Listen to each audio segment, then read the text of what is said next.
고양이에게 미안해하거나 장점이 없다고 답하는 경우도 눈에 많이 띄었는데요. 아닌데, 죄인 아닌데. 안녕하세요, 미아홍철 김영철 수의사입니다. 자, 미아홍 서베이, 이번에도 깜짝 놀랄만한 결과가 있었습니다. 1인 가구, 2인 가구, 셋 이상의 다인 가구 모두에게 물어본 결과, 저도 이건 조금 신기한 결과였던 것 같아요. 고양이를 한 마리만 기르는 가구가 과반 이상이었다.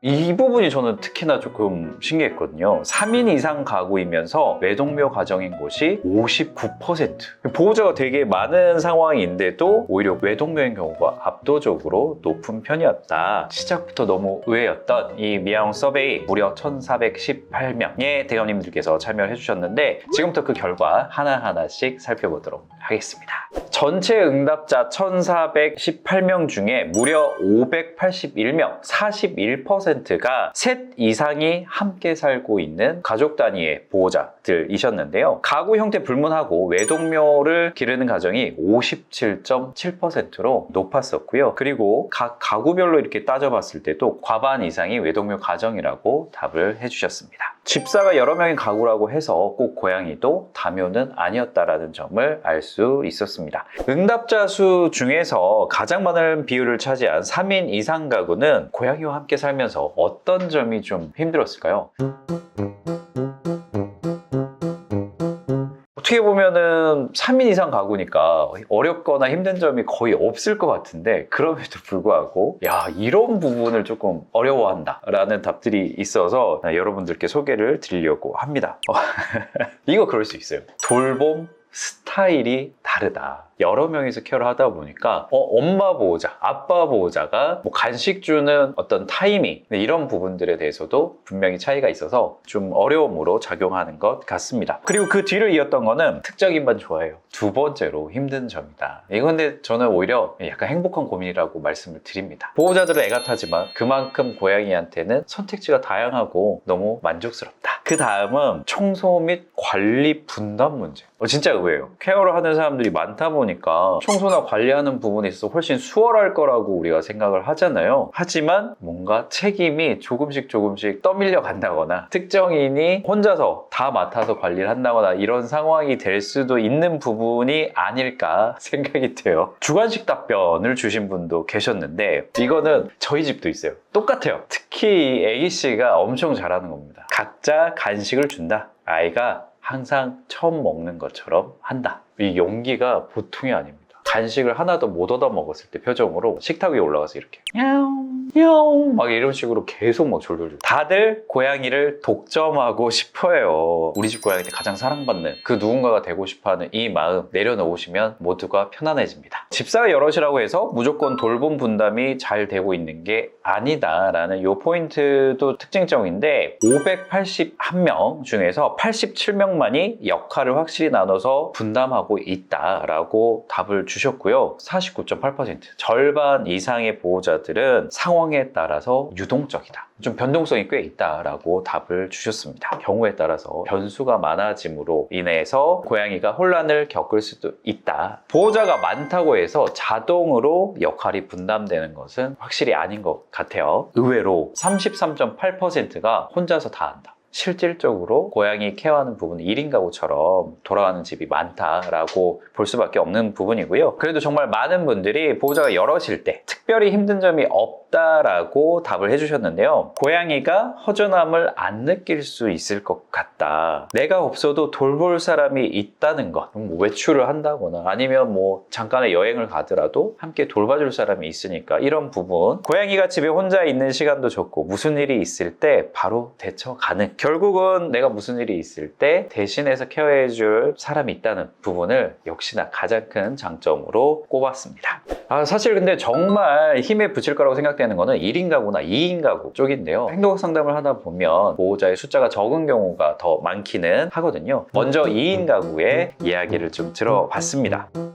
전체의 33.4%를 차지하고 있는 2인 가구. 저희 집도 얼마 전까지는 2인 가구였죠. 고양이를 기르면서 가장 힘든 점이 무엇이냐라고 했을 때 3인 가구랑 좀 유사한 결과가 나옵니다. 돌봄 스타일 차이, 청소 및 관리 분담 문제, 그리고 고양이가 특정인만 좋아하는 문제. 여기 또 탑3로 답변이 다 몰렸습니다. 비슷해 보이는데 하지만 주관식에 대해서는 확실한 차이가 좀 나타났어요. 외출이나 외박이 그렇게 자유롭지는 못하다. 둘이 같이 여행은 잘 못 간다. 맞벌이라 고양이 2마리가 끼리만 있을 때가 많다. 제 생각에는 이 3인 이상이 되면 세대가 달라지거나 일상 패턴 자체가 좀 다르기 때문에 서로 좀 맡기고 의지할 수 있고 이런 경우인데 2인부터는 부부관계 또는 뭐 동거하는 상황이기 때문에 생활 패턴도 비슷하고 같이 움직여야 되고 이런 것들 때문에 마음 편하게 한쪽에 맡기고 자기가 좀 개인 시간을 자유롭게 보낸다거나 이런 장점은 부족하지 않았나. 두 번째는 이렇게 답변 주시는 경우가 있었습니다. 주 양육자가 대부분 컨트롤하기 때문에 문제는 크게 없다. 단 동거인이 적극적으로 육묘에 참가했다면 스타일 차이 문제로 다툼이 있었을 것 같다. 1대1 상황이 되는 경우가 많아요. 그래서 뭔가 돌봄에 대한 의견 충돌이 오히려 3인 때보다 어렵다. 서로 첨예하게 의견 대립이 됐을 때 결론이 나지 않고 계속 그냥 대립. 우리 와이프는 고양이를 하루 정도 두고 여행을 갈 수 있다고 하는데 저희 집 고양이 성격상 이건 절대 안 되지 않나요? 아니 저희 집 고양이도 패시터분이 와서 도와주시면 되는 거 아닌가요? 제가 항상 난처합니다.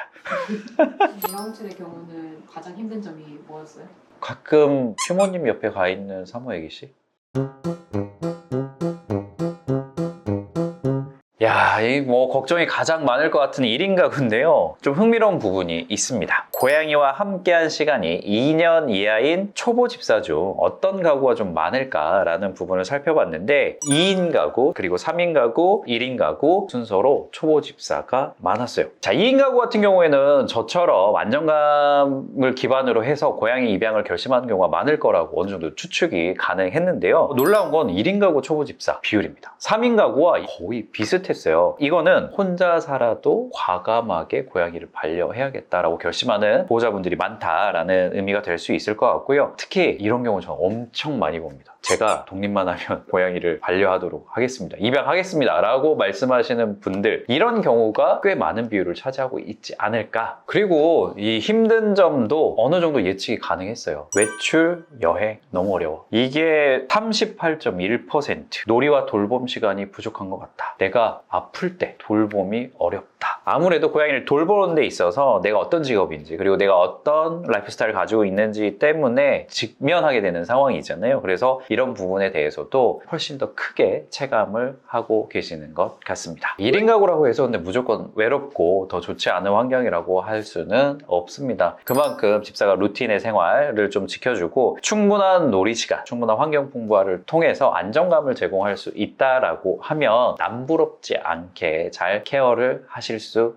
있다. 너무 걱정하지 않으셨으면 좋겠습니다. 이렇게 말씀해 주신 분이 계시네요. 가족하고 함께 살 때 냥이가 아빠를 무서워해서 너무 스트레스 받고 배뇨 실수도 한 적이 있어요. 혼자 데리고 독립하니까 눈치 볼 사람 없겠다. 그냥 이제 지 세상임.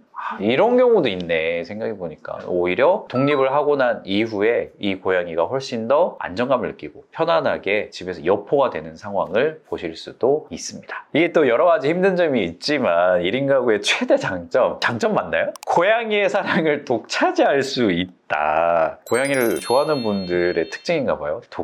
독점욕. 집사가 한 명이라 루틴에 변수가 없다라고 답변을 해주신 것도 있어요. 근데 이거는 루틴의 변수가 잘 안 생길 수도 있지만 까딱 잘못하면 와장창 깨질 수도 있으니까 조금 주의하셔야 됩니다. 하지만 2인 가구, 3인 가구에 비해서 고양이에게 미안해하거나 힘에 부처하는 장점이 없다고 답하는 경우도 눈에 많이 띄었는데요. 와, 이렇게까지 생각을 하시네. 아닌데.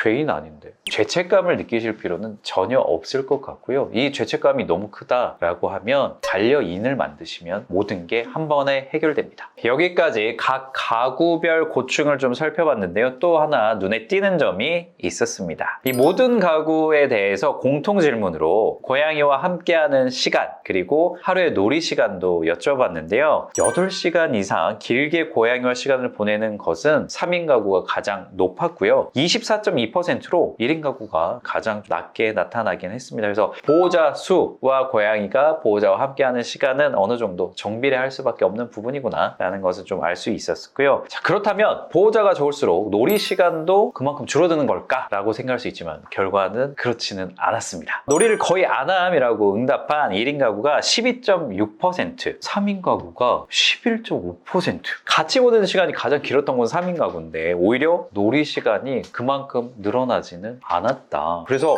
보호자 수가 늘수록 보호자와 고양이가 함께 있는 시간은 늘지만 놀이 시간의 질이나 방식 자체는 그만큼 더 나아지지는 않았다라는 부분. 이게 가구 형태랑 상관없이 전체적인 면담에서 놀이 시간이 좀 짧은 부분이 있어서 이게 좀 안타까워요. 그래서 다들 바쁘고 힘드시겠지만 고양이들을 위해서 최소 30분 이상의 사냥놀이는 매일 좀 할애해 주시는 것을 꼭 부탁드리겠습니다. 자, 오늘의 미아옹 서베이. 다 같은 고양이를 키우는 집사들이지만 이렇게나 서로 다른 고민이 있었구나 라는 걸 깨닫게 되고요. 다음 미아옹 서베이가 진행될 때도 이번처럼 많은 분들께서 참여해 주시기를 부탁드리면서 오늘은 인사드리도록 하겠습니다. 그러면 다음 시간에 또 만나요.